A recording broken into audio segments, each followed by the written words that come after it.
é a performance. Cada indivíduo que aprende é a oportunidade para uma empresa se reinventar. Nosso propósito é transformar o país pela educação. Acreditamos que experiências de aprendizagem verdadeiramente transformadoras levam organizações ao sucesso por meio das pessoas.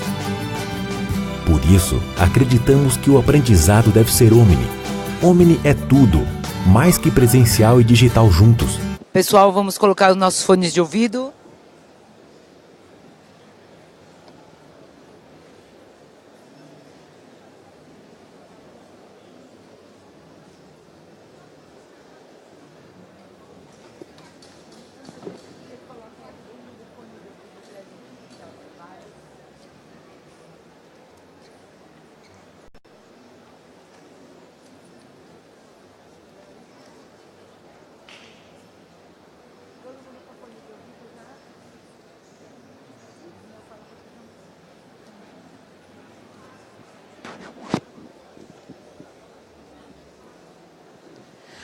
Vou pedir para quem estiver já com fone de ouvido olhar para o companheiro do lado e perguntar se ele já botou o fone de ouvido.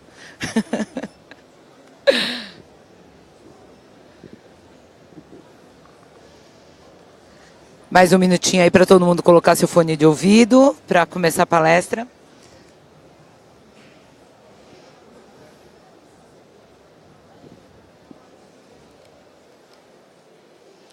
Pronto, gente, vamos começar? Se a gente pode começar, levanta a mão aí. Está todo mundo ouvindo? Ótimo, maravilha. Bom, de manhã a gente teve uma belíssima palestra aqui com o Mário Kaplan, falando sobre o recrutamento e seleção em 2027, né? Ele deu um giro no passado, mostrando como eram as tecnologias, o que se dizia do futuro anos atrás, seja em filmes ou entrevistas de pensadores, né? E a gente viu aqui que nós vamos ter muita automação, robotização, mas se o exterminador do futuro não vier, continuaremos todos aqui, firmes e fortes e humanos, né? Se a inteligência artificial não for para o mal, estaremos aqui. Então, eu espero que todo mundo esteja muito inspirado com esse tema, desvendando o futuro, porque a gente vai ter nessa arena aqui, nesses 3 dias, muitas emoções, muitas informações, pensadores de ponta, né? E reflexão para a gente pensar o que a gente leva daqui para as nossas vidas, para a nossa casa, para a nossa carreira, para o nosso trabalho. E a gente vai ter uma palestra muito inspiradora agora, que é com a Sandra Chemin. A Sandra Chemin é hoje, com certeza, uma das pensadoras mais autênticas e inspiradoras do país, quando o assunto é futuro do trabalho. E por que não dizer do presente, porque a Sandra já vive o futuro agora, né? Um outro futuro que vê a tecnologia com os recursos tecnológicos de uma outra forma. A Sandra, ela foi pioneira da internet no Brasil. Ela fundou a Hipermídia, uma das primeiras agências digitais do país, em uma época que a internet só existia dentro da universidade. Após vender sua agência, a Sandra largou tudo para viver a bordo de um veleiro, com seu marido e filha. Os anos no mar trouxeram uma nova conexão com a natureza e o tempo, uma jornada de busca de maior significado na sua atuação no planeta. Hoje ela está aqui para o tema da Arena Vagas, Desvendando o Futuro, para nos levar a novos portos. Nós vamos navegar com ela novas formas de pensar a carreira, a felicidade, a estabilidade. O tema da sua palestra, O Futuro do Trabalho, Como Navegar no Novo Paradigma, traz novas reflexões sobre o futuro que queremos, o futuro que cada um pode construir para si. Vamos aplaudir Sandra Chemin aqui para a nossa arena, agora. Boa tarde. Já voltou? Bom, eu vou falar do futuro e eu vim do futuro, né? Porque eu cheguei ontem da Nova Zelândia, que é 16 horas na frente do Brasil, então já seria amanhã para mim. E quando eu venho para o Brasil, os meus amigos dizem que eu estou vindo de volta para o passado. Tá tudo certo aí? Acho que os slides saíram um pouco fora.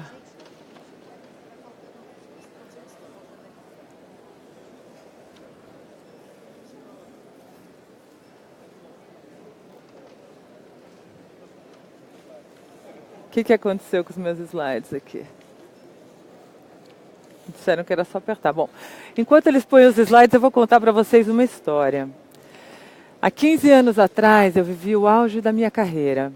Eu tinha fundado a primeira agência de internet do Brasil, a Hipermídia. Tinha vendido essa agência para a WPP, que na época era a maior rede de propaganda mundial. E eu cuidava da operação de internet da OGV na América Latina, uma operação de 250 pessoas em 5 países. E eu me via criando o futuro, e isso me movia. E eu viajava muito e era muito feliz naquela época. Até que um dia eu fiquei grávida da minha primeira filha, e logo depois dessa gravidez... Olha, já voltou. O meu marido teve um diagnóstico de um câncer, e era um câncer que os médicos diziam que pela idade dele, que era muito jovem, ele teria só 2 anos de vida.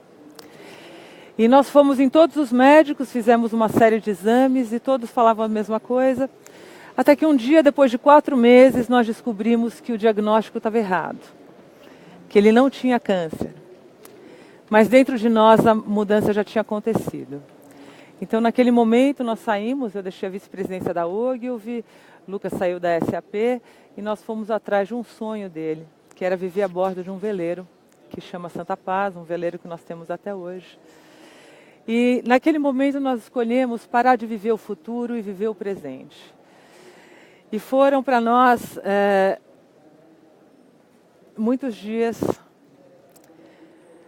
navegando. Nós começamos na Europa, nós viemos até o Brasil. Nessa hora eu já estava grávida da nossa segunda filha.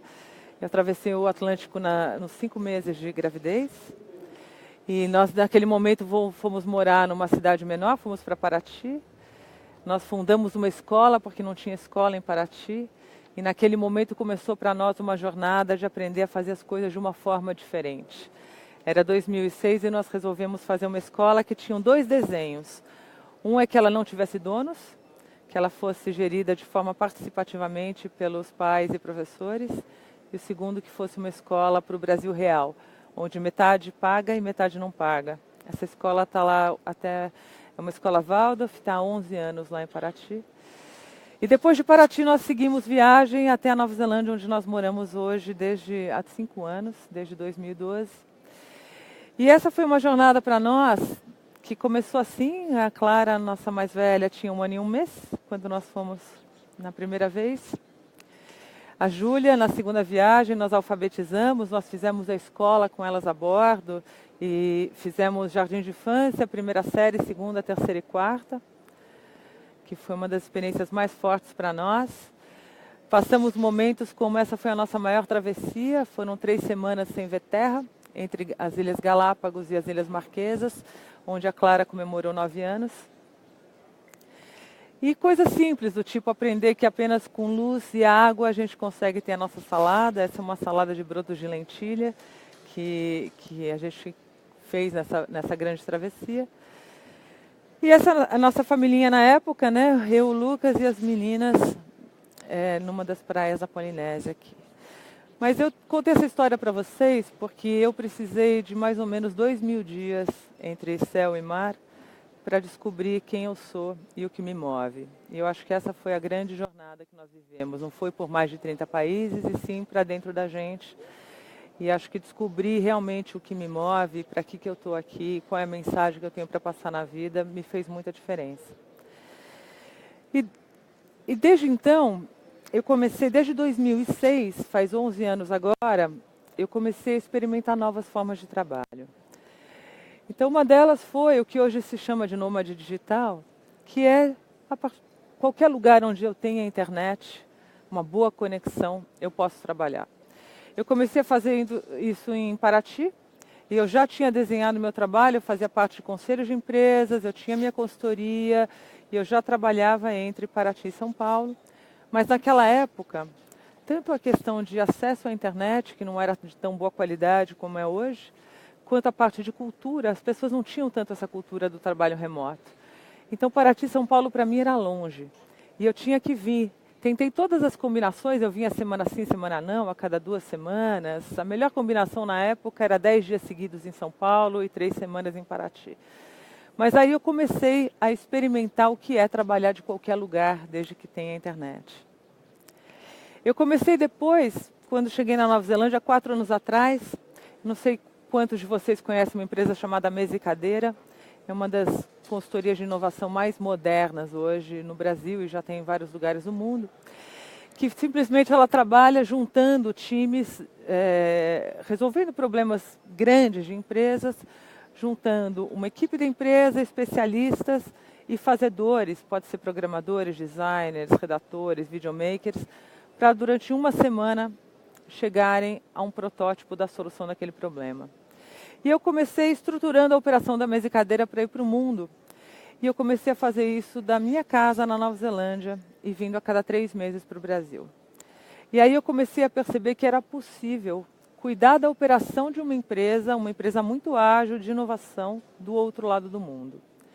E aí eu percebi que hoje a Nova Zelândia está muito mais perto do Brasil do que Paraty estava em São Paulo em 2005, quando eu comecei a trabalhar remotamente. E aí, para mim, começou um aprendizado muito diferente, porque eu comecei a ser muito mais intencional nos meus encontros. Que tipo de encontro eu preciso estar pessoalmente? Para que realmente a gente precisa estar pessoalmente? Né? Para criar os vínculos necessários, para co-criar os projetos, para ter coisas concretas o suficiente que possam continuar depois. E o que pode ser continuado remotamente? Então, a partir daí, eu comecei a desenvolver mais intencionalmente as minhas vindas para o Brasil e o que eu poderia começar a fazer remotamente. Depois eu comecei a experimentar uma outra coisa. Eu passei a fazer parte de uma rede mundial de empreendedores chamada Inspiral, uma rede que nasceu na Nova Zelândia, que hoje tem 250 pessoas espalhadas pelo mundo. E eu comecei a entender o que é empreender em rede.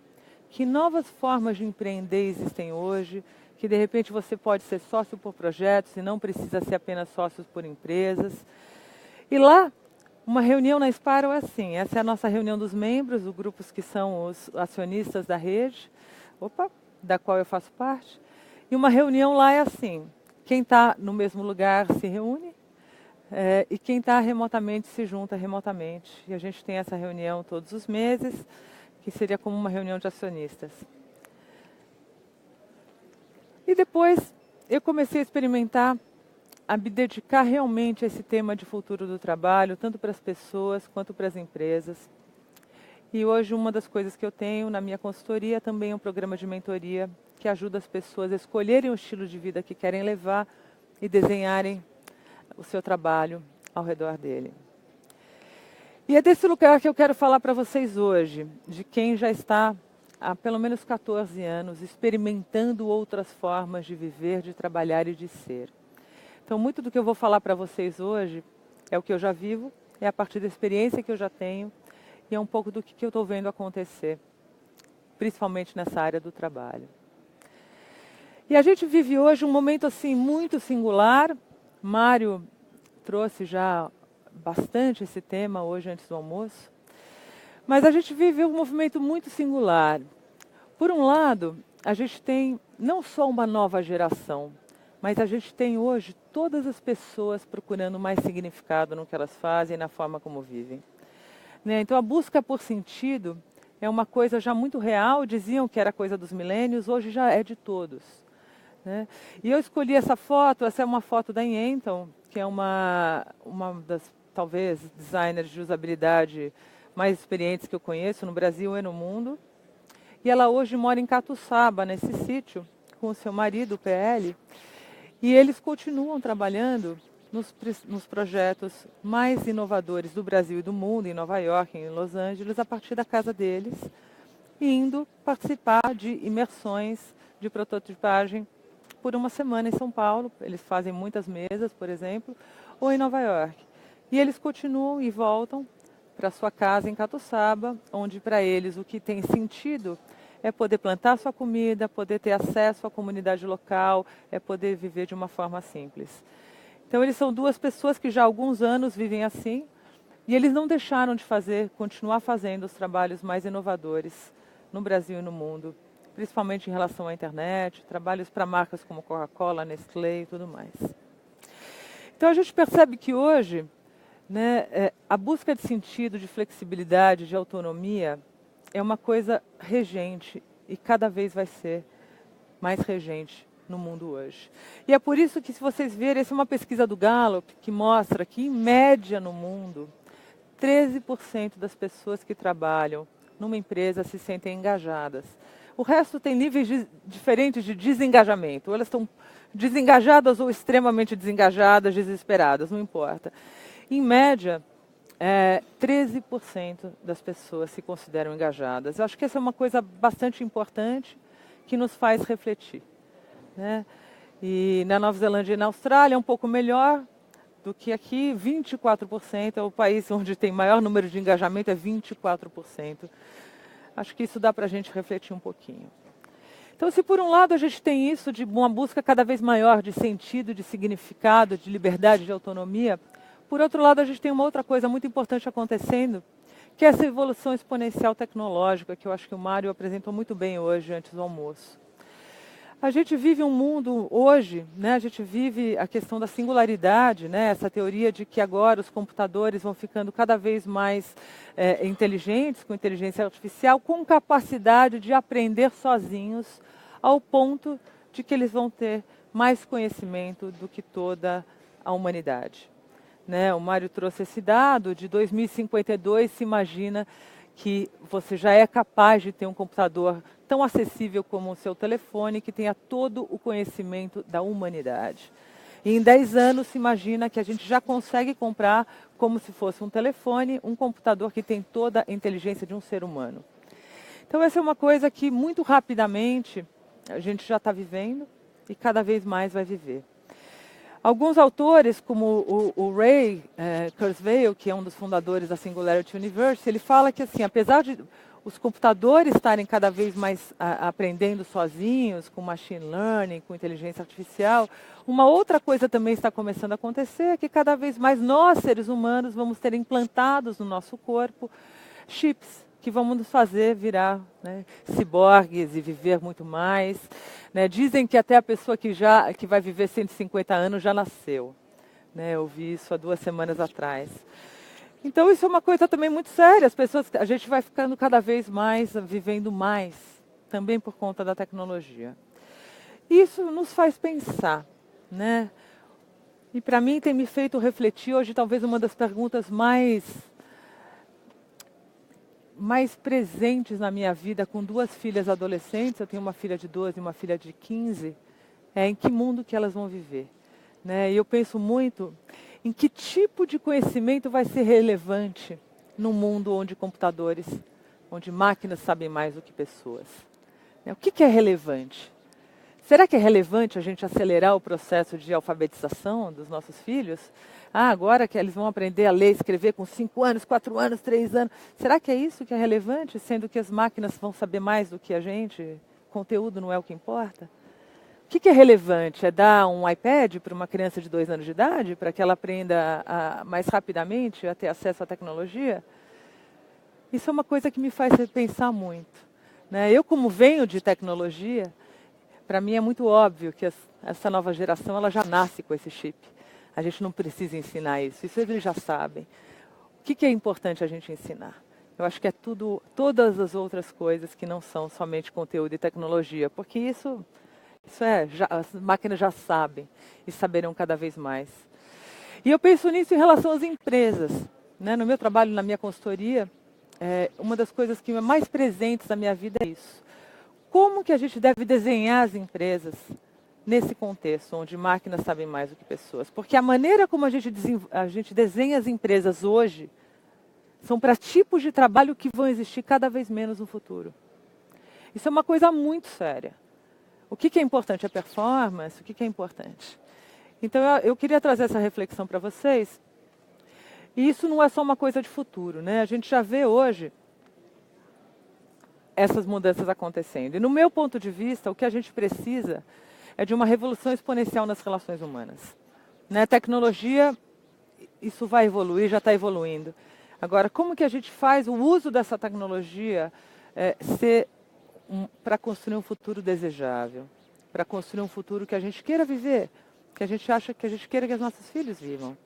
E para mim, isso passa por uma revolução exponencial nas relações humanas. E isso é uma coisa muito séria que a gente tem que começar hoje, a fazer isso nos ambientes de trabalho, né?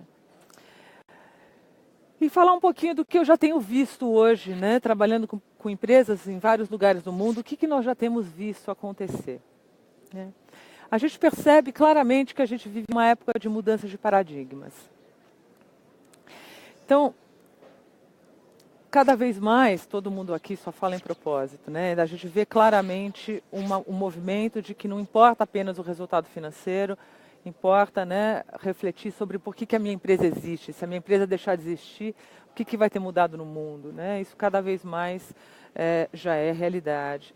A gente percebe que estruturas de comando e controle cada vez mais viram estruturas de liderança distribuída.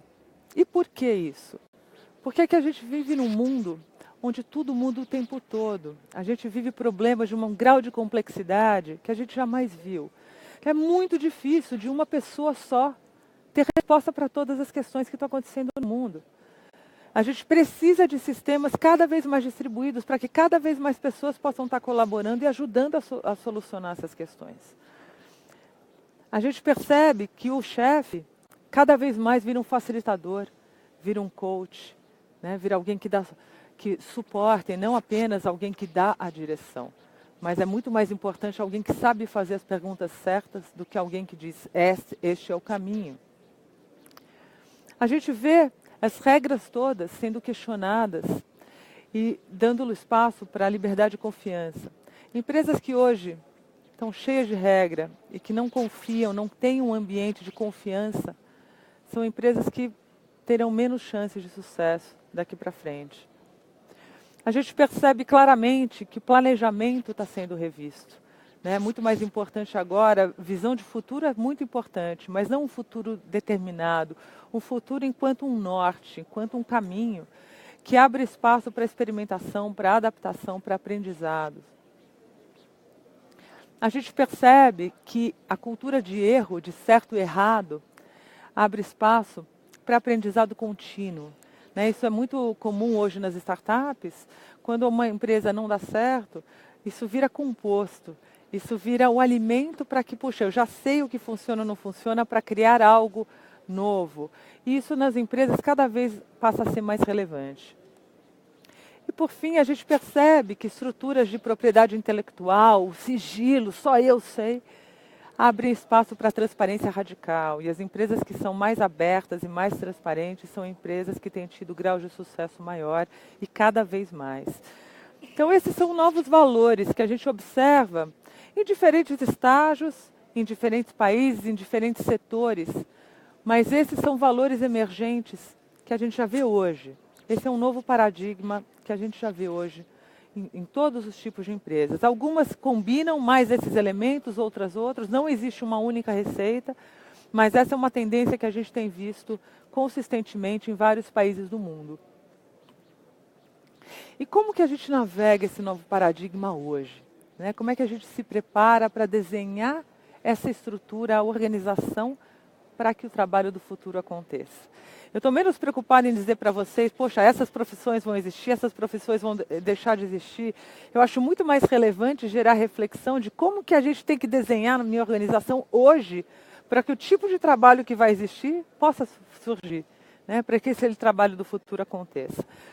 E a gente percebe existem algumas áreas muito claras, né, de tendências de como que a gente organiza e desenha uma organização. Algumas são relacionadas... Opa! Passei. Algumas são relacionadas à cultura, algumas são relacionadas à liderança. Mas para nós, a primeira delas que está lá embaixo é o solo. O que tem que existir de solo para as empresas hoje? E para nós é muito claro que você criar confiança, pertencimento, autonomia e liberdade é o solo. Sem isso, nada mais existe. Esse é o solo que precisa ser criado intencionalmente. E existem formas de desenhar intencionalmente para que isso exista nas empresas.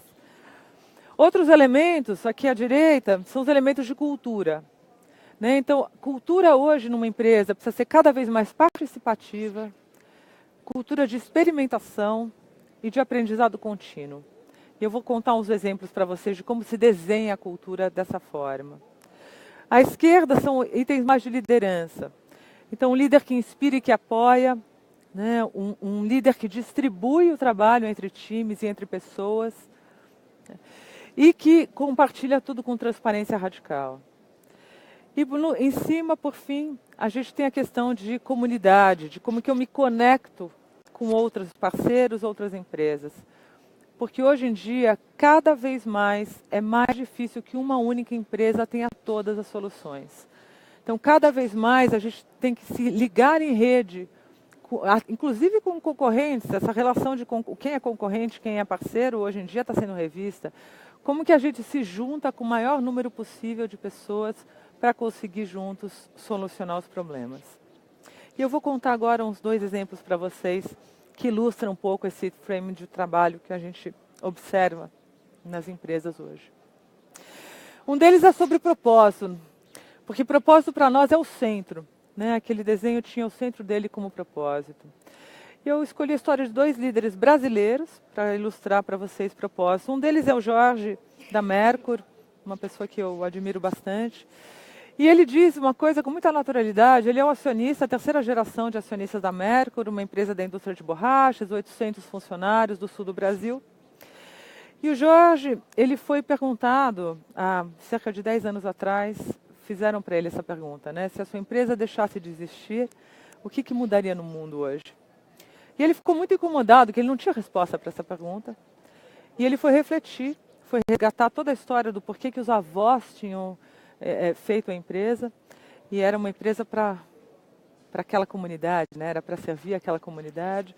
Isso foi tão fundo no Jorge, que eles acabaram levando o propósito da Mercur tão a sério, que eles chegaram, num certo momento, a abrir mão do maior cliente deles, um cliente que eles não tinham nenhum concorrente, que significava 40% do negócio deles, que é a indústria tabagista. Eles produziam esteiras para enrolar fumo de cigarro, e isso ia contra o propósito deles, que é um propósito de contribuir para a comunidade, para o bem da humanidade.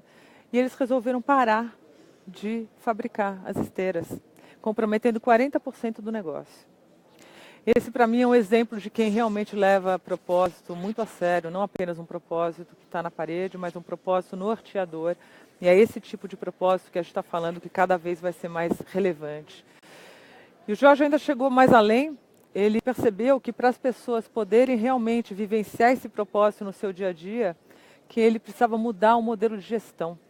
E ele passou a ter uma gestão mais horizontal, e ele hoje até abriu mão do seu cargo de presidente, do que é que seja, ele se coloca como um facilitador do processo de transformação da Mercur. E ele tem essa visão muito clara de que sucesso é poder ser quem eu sou, e cada empresa ser quem é, na sua essência, sem querer se espelhar nos outros.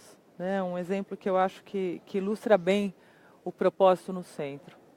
E o segundo exemplo que eu queria contar para vocês é o exemplo do Mário, né? Que não só me convidou para estar aqui hoje, mas é uma pessoa que me ensina muito e que me inspira muito mesmo. E o Mário, conforme a gente foi trabalhando esse ano, faz um ano que a gente está trabalhando junto, e a gente começou um projeto junto de aumentar a compreensão, interiorização e vivência do propósito da Vagas. E ao longo do processo ele falou essa frase que me marcou muito. Propósito a gente não escolhe, a gente colhe quando ele está maduro, na altura da mão. Né? E hoje, para quem estava aqui hoje ouvindo a palestra dele, ele contou, né, o quanto para ele o propósito estava claro desde quando ele fundou a Vagas, né, há 18 anos atrás. E eu acho que é relevante falar sobre isso, porque hoje, conforme a gente vai falando de propósito, a gente percebe quantos processos de propósito são construídos. Né? São construídos por uma agência de propaganda, são propósitos para colar na parede. E eu queria trazer a reflexão para vocês, porque acho que as empresas que vão sobreviver daqui para frente, elas têm que ter um propósito internalizado, um propósito muito mais, que realmente seja um propósito que faça sentido, e não só um propósito que seja bonito de ser falado. Eu vou mostrar para vocês, contar rapidinho, como é que foi essa história do propósito na Vagas, que eu tive o orgulho de participar durante esse ano, desse processo. E o propósito da Vagas, ele também está na parede, e hoje está muito claro e comunicado para os funcionários todos, que é contribuir para um mundo em que as empresas escolhem melhores pessoas e as pessoas escolhem melhores as empresas. Mas naquele momento a gente percebeu que não era só uma coisa para ser comunicada e estar na parede. E a gente se fez a pergunta, como que a gente pode realmente interiorizar e vivenciar esse propósito? E aí nós desenhamos um processo chamado, desenhamos rituais de propósito.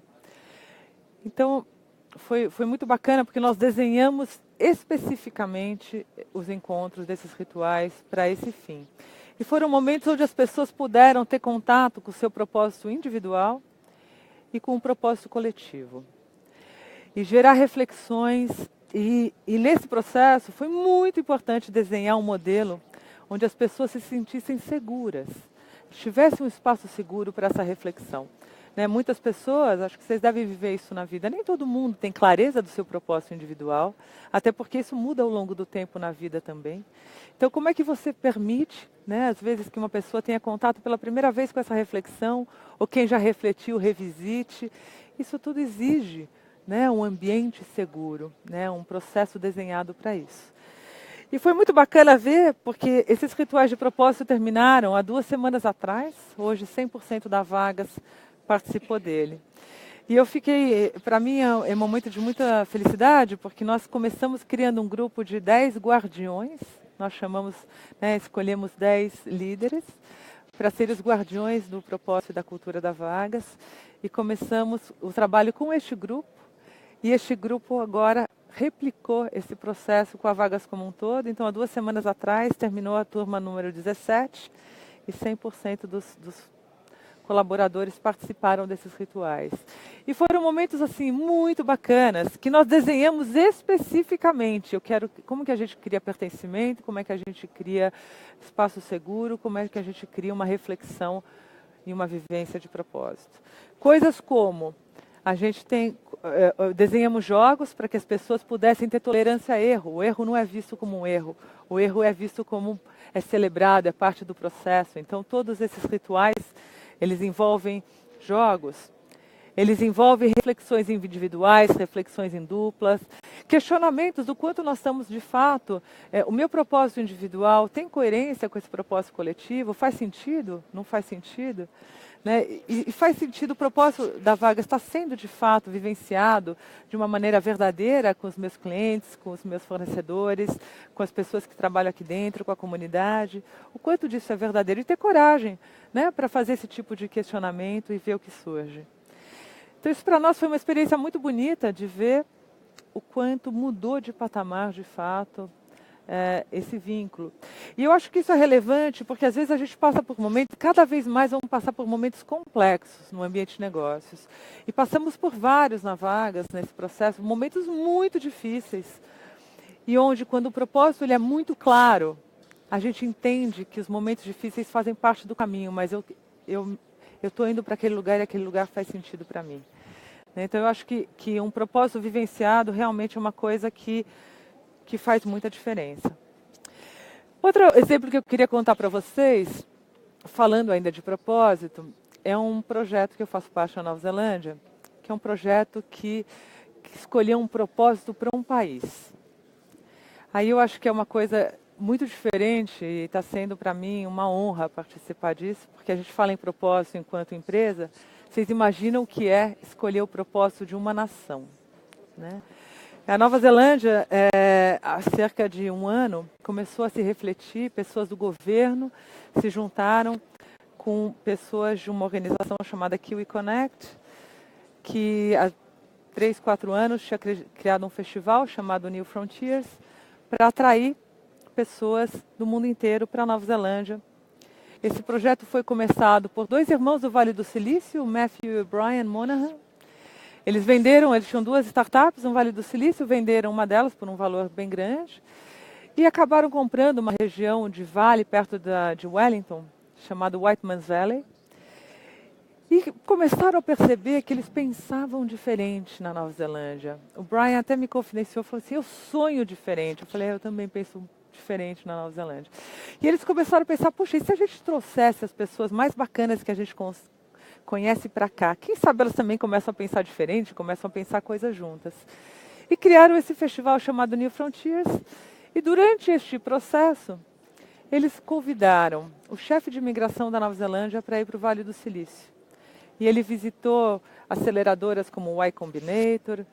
E a partir daí, eles começaram, junto com o governo neozelandês, desenhar um propósito para a Nova Zelândia como nação incubadora de projetos de impacto global.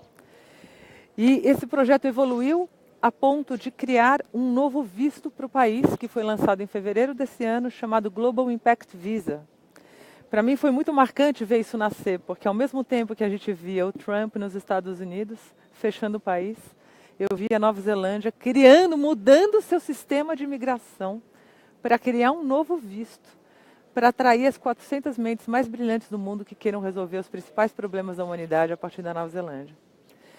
A semana passada nós recebemos os 30 primeiros executivos, empreendedores e investidores. Foi o primeiro grupo dos Fellows, o programa chama Edmund Hillary Fellowship. E eu essa semana estou participando da seleção, essa semana e a próxima, dos próximos 60 que vão entrar em abril. E eu tenho que dizer para vocês que é uma coisa assim, é difícil de descrever. Vocês imaginem o que é um país ter um propósito claro, a ponto de semana passada, uns dos fellows que foram para a Nova Zelândia, 5 deles, desse grupo de 30, são ligados a blockchain, incluindo o Fred, que é o fundador do Coinbase, que hoje é o maior estoque de Bitcoin do mundo.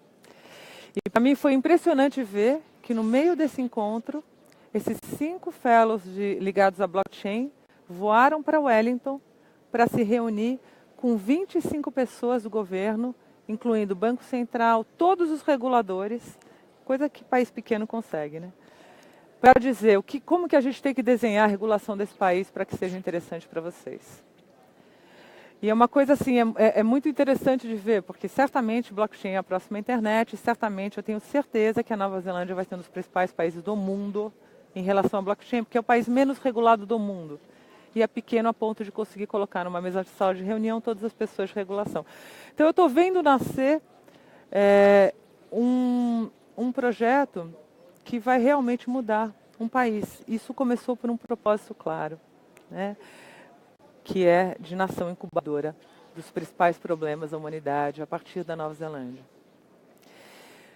E eu queria contar mais um exemplo para vocês, que é da Insparrow, que é essa rede que eu contei para vocês que eu faço parte, que nasceu em Wellington, na Nova Zelândia, uma rede que hoje tem 8 anos, uma rede que tem mais ou menos 250 pessoas e que ao longo desses 7 anos criou mais ou menos 10 startups e atrai pessoas com um propósito muito claro, pessoas que querem trabalhar em projetos de impacto. Não importa que impacto seja para você ou para você, nós vamos trabalhar em projetos que façam sentido, senão a gente não está interessado. E começou fazendo, vou dar alguns exemplos das startups que existem. Uma é um bootcamp de tecnologia de 3 meses, chamado Dev Academy, que existe em Wellington e em Auckland, para ensinar programação para as pessoas que não são programadores, né? Faz isso em 3 meses, ensinando não apenas, né, o pensamento do programador, como que você constrói e desconstrói realidades, como é que você faz isso junto com yoga, junto com uma série de coisas para que você também tenha, né, os componentes humanos. Outra é uma empresa de contabilidade, eu acho o máximo, uma empresa de contabilidade que tem um propósito claro em ajudar projetos de impacto, né, que queira fazer disso o seu propósito. E por último, essa foi a única empresa que não nasceu do grupo de dentro para fora, ela veio já pronta, é uma empresa australiana que se juntou a gente agora em fevereiro, porque entendeu a importância que a rede poderia ter para eles. É uma empresa que faz próteses para crianças usando scanners e impressoras 3D e reduziu drasticamente o preço e o tempo de fabricação de próteses, AbilityMate. Mas o que eu queria dizer para vocês? A Insparrow, para mim, ela é um exemplo muito interessante de cultura das organizações do futuro, né? Como você cria cultura participativa, autonomia, liberdade, uma série desses fatores que eu falei para vocês. E ela faz isso de algumas formas. A primeira delas foi, essa é uma empresa que existe, chama Lumio, que existe há 6 anos, e que nasceu de ativistas do movimento Occupy, acho que vocês né, que ocuparam as ruas de Nova York, de vários lugares no mundo, esses ativistas chegaram para os desenvolvedores da Inspire e falaram assim: nós temos um problema. Nós queremos que todas as pessoas participem das decisões que as afetam. E como é que a gente faz isso acontecer com pessoas em vários lugares do mundo?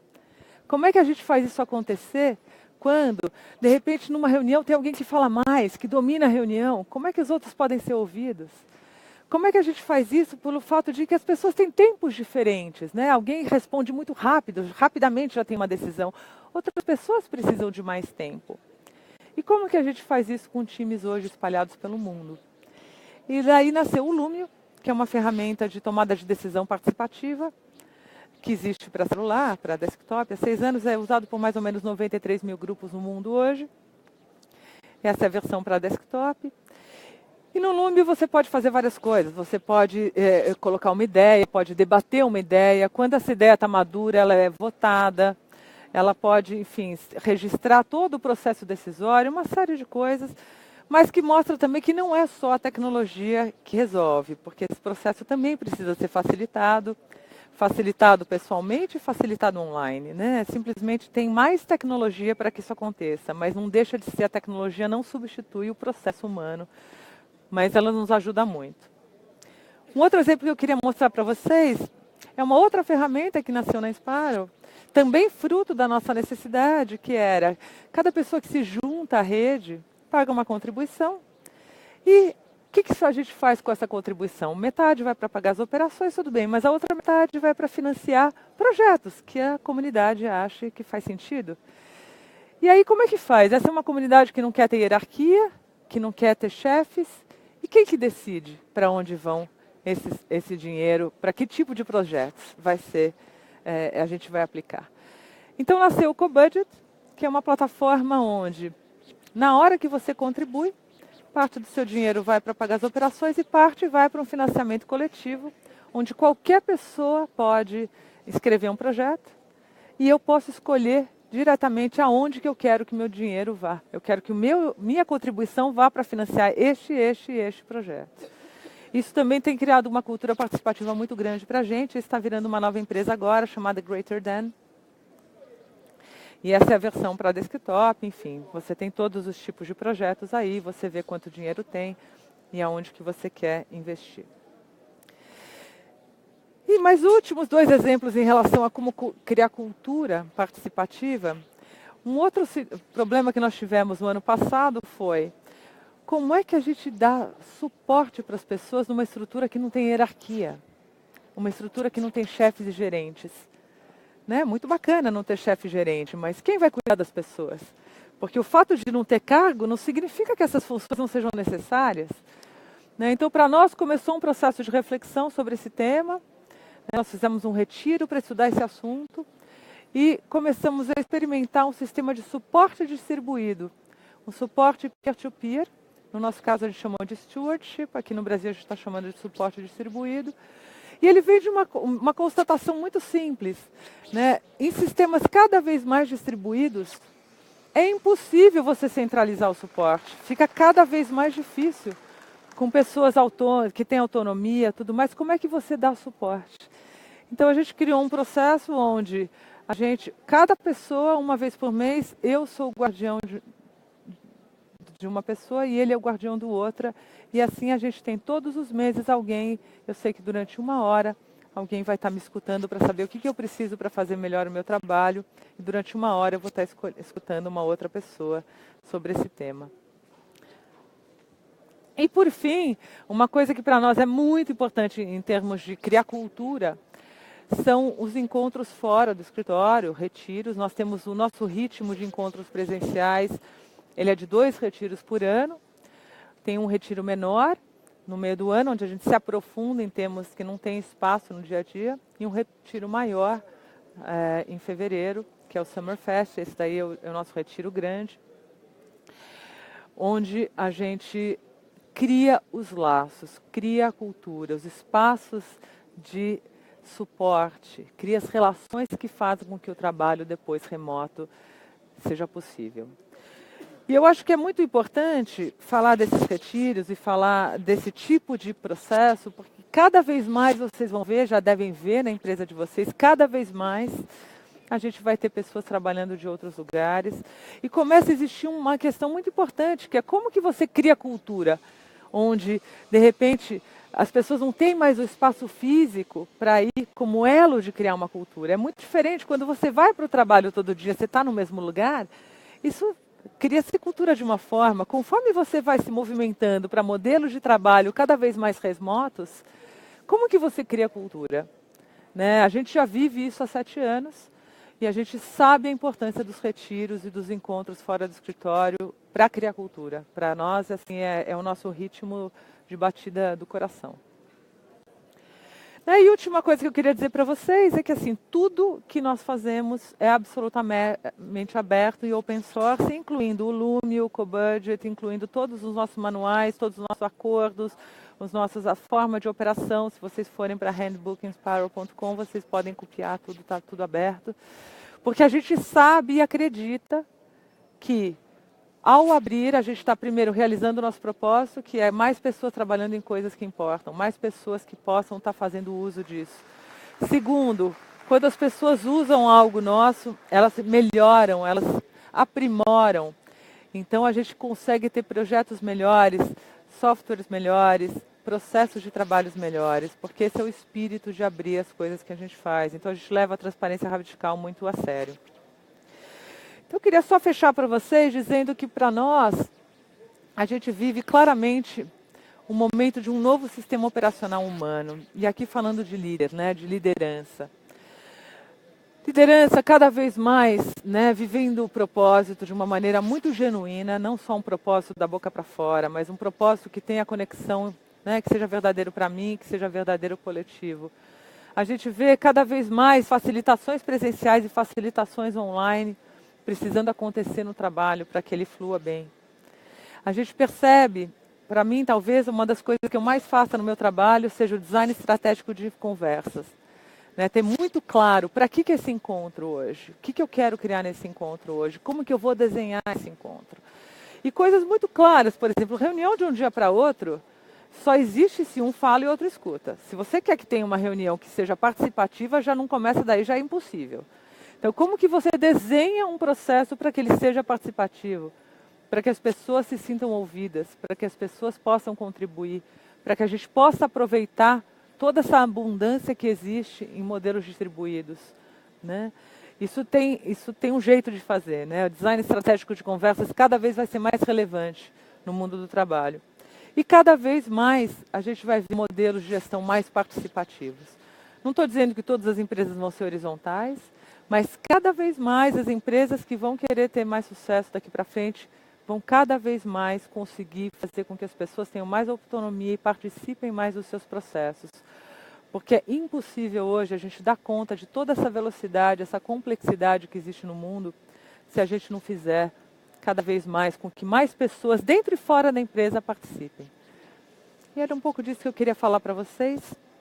Eu acho que o futuro, eu já vivo ele há vários anos. Né, acho que existem, sem dúvida, a gente daqui a 10 anos com inteligência artificial e tudo mais, isso vai ser muito mais acelerado, mas o futuro é o presente que a gente cria hoje. E hoje é a hora da gente desenhar um novo modelo de organização, para que o tipo de trabalho do futuro exista, porque da forma como ele está desenhado hoje, é para um tipo de trabalho que cada vez menos vai existir no mundo, porque as máquinas vão fazer grande parte deles. E era isso que eu queria dizer para vocês.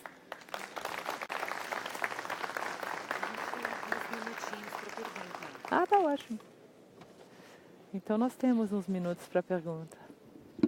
Bom, pessoal, vocês ouviram aí uma belíssima palestra. Né? Se o Mário falou da tecnologia e seu desenvolvimento exponencial, a Sandra trouxe aqui uma outra visão fundamental, imprescindível, que nós precisamos ter esse crescimento exponencial também nas relações humanas.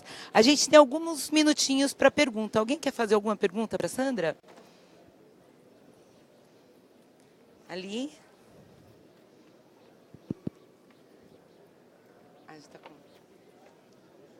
Já deu? Ok. Boa tarde a todos. Meu nome é Reinaldo Nascimento, sou de Salvador, Bahia. Sandra, parabéns pelo belíssimo trabalho. Apaixonei pelo trabalho feito lá na Nova Zelândia. Mas, assim, a partir da queda do Muro de Berlim, a gente começou a notar uma tendência de que o mundo estava caminhando para uma certa unidade, né? A União Europeia, tudo isso. Mas, nos últimos anos, a gente tem visto um movimento contrário, né, de desagregação, enfim, inclusive de nações, Inglaterra saindo da Comunidade Europeia, da União Europeia, Estados Unidos saindo de tudo quanto é acordo, e enfim. E você traz um tema que remete justamente ao contrário, né, que leva a uma nova forma de civilização. Enquanto hoje nós estamos vendo as nações, povos elegendo líderes que realmente desagregam e desarticulam tudo. Como é que você vê essa relação? É um momento de transição crucial? É o fim realmente de uma nova era que tem que acabar com tudo que existe de podre para que algo novo exista e que essas ideias realmente possam fazer parte de um novo mundo? Acho que você traz uma questão muito relevante, né? Eu tive a oportunidade, Mário também, de conhecer na Nova Zelândia um pensador americano chamado Charles Eisenstein. E o Charles traz uma coisa muito bacana, que ele diz que a gente nós estamos vivendo um momento entre histórias, né, in between stories, que a gente vem de um momento no mundo de separação, cada vez mais individualista, etc. E nós estamos caminhando para um momento cada vez mais de interbeing, de interser, de conviver. Mas nós estamos vivendo um momento entre histórias. Então, claramente, pessoas que vêm daquele momento de separação, né, de muito privilégio, de tudo mais, cada vez vão ficando mais extremistas, porque eles vão vendo algo está mudando, eles não sabem muito bem o que, e eles querem voltar para aquilo com o extremo. Por isso que a gente vê extrema-direita em vários países, a gente vê Trump, a gente vê todas essas questões. E outras pessoas já começam a caminhar para um momento de interbeing, né, de entre-ser. Só que a gente está vivendo num momento entre histórias, e para mim isso fala muito. E eu acho que a gente tem que ajudar a construir a nova narrativa do planeta. Né? Eu, pessoalmente, como eu venho de comunicação, eu acho que o Brasil tem um papel fundamental, que o Brasil, sinceramente, é um dos países mais criativos do mundo. Nós temos a obrigação de ajudar a escrever a nova narrativa do planeta. Eu começo a ver, como eu acabei viajando durante muitos anos, a gente foi em mais de 30 países, então eu comecei a olhar assim, como se eu olhasse o mundo de cima. E comecei a refletir, né? E se a gente pegasse o maior talento de cada país? Né? Imagina, poxa, o fluxo de recursos que existe nos Estados Unidos, o conhecimento de gestão de projetos, de tecnologia, e se a gente pegasse isso dos Estados Unidos, e se a gente pegasse o talento brasileiro de criativo, e se a gente pegasse essa nova consciência que está saindo da Nova Zelândia em relação a propósito, se a gente combinasse essas coisas, imagina o que a gente poderia fazer. Então eu sinto que assim, a gente vai viver cada vez mais momentos extremistas, porque eu acho que conforme a gente caminha de um modelo para o outro, vai ter muito medo. Isso vai gerar extremismos, e eu acho que é por isso que quando a gente fala da importância desse novo layer humano, né, como que a gente cria espaços de escuta profunda, como que a gente cria espaços seguros, essas são coisas fundamentais para a gente conseguir transformar esse medo e esse extremismo. Eu acho que isso é a base. Qualquer outra coisa, o resto é tecnologia, conteúdo, o resto vai acontecer. Mas essa é a base que precisa existir para a gente poder usar todo esse avanço tecnológico para o bem. Porque vai ter muito medo de mudança. Essa é a minha... E o livro do Charles é uma pessoa que, se você gosta desse tema, eu amei. Já está em português, chama O Mundo Mais Bonito que os nossos corações sabem ser possíveis. Charles Eisenstein, ele fala exatamente desse tema que você está falando. Ok, pessoal, mais uma pergunta The rapidíssima. more beautiful world our heart knows is possible. Então é assim, o mundo mais bonito que os nossos corações sabem ser possíveis. É parecido com isso. Alguém mais quer fazer alguma última perguntinha rápida?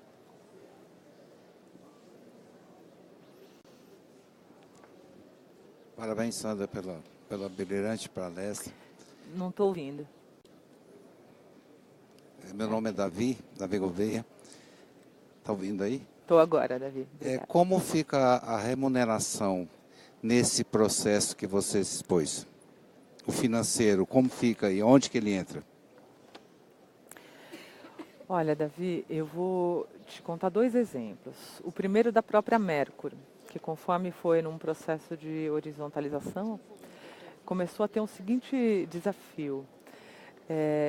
eles passaram a achar que não fazia sentido ter plano de carreira numa empresa horizontal. E eles começaram a sugerir, o Jorge começou a trazer a questão de plano de vida.